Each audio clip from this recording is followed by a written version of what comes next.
Nagyon örülök, hogy legalább ennyien eljöttek, és támogatják, és dühösek, és idegesek, és nem bírják elviselni ezt a helyzetet, ami itt most folyamatban van, és kimutatják ezt az éredelmet azzal, hogy eljöttek ide ebbe a szörnyűséges hidegbe. Úgyhogy köszönöm szépen, nagyon szépen köszönöm. Mám to prekladať do slovenčiny? Čiže, čo som to vlastne povedal? Viacerí z nich, ktorí sú teraz obvinení, obžalovaní, poprípade čakajú na tento proces, tak budú z ničoho nič nepostihnutelní, nevinní, čestní občania Slovenskej republiky.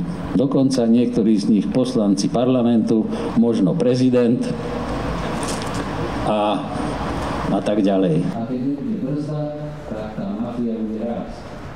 Zo dňa na deň, vždy viac a viac, vždy viac a viac a nikto to nezastaví. Zas budú možno vraždy, zas bude zle a toto ma trápi najviac. Ja som to všetko zažil. Aj vy, čo ste starší, ste tu zažili, lebo v Dunajskej Strede to bolo najhoršie. Én tényleg ott voltam 1989-ben, amikor kezdődött az úgynevezett bársonyos forradalom. Érdekes módon egy embert soha nem láttam 89 novembere, decembere, 90 januárja vagy februárjában, az első 4-5 hónapban sehol nem láttam egy embert. Ez az ember nem volt résztvevője ezeknek a dolgoknak, és ez az ember jelen pillanatban Szlovákia miniszterelnöke. 4. alkalommal. Robert Ficóról van szó. Nekünk itt Szlovákia állampolgárainak, tehát egy olyan embernek kellene megmondani a demokrácia lényegét, amelyik embernek fogalma sincs arról, hogy miből is áll a demokrácia. Hogy de hova tűntek azok az emberek, akik valaha olyan lelkesen kiálltak a demokrácia mellett. Még egyszer ismétlem, és ezzel befejezem.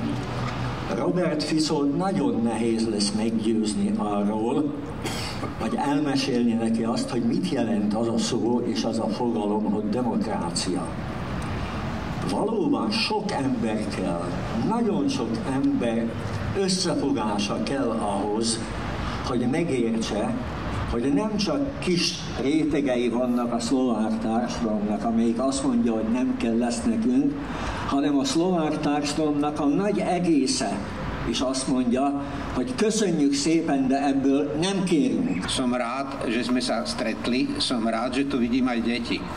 Som rád už len z toho dôvodu, že vidím, že nie len nám starším, ale aj mladším, ktorí majú malé deti, záleží na budúcnosti detí. Deti, vitajte tu. Ja si myslím, že naša sila je v tom, že sa schádzame, že hovoríme a že to, čo bolo povedané aj predo mnou, vydržať a protestovať, aby sa to zmenilo. Ďakujem pekne za pozornosť.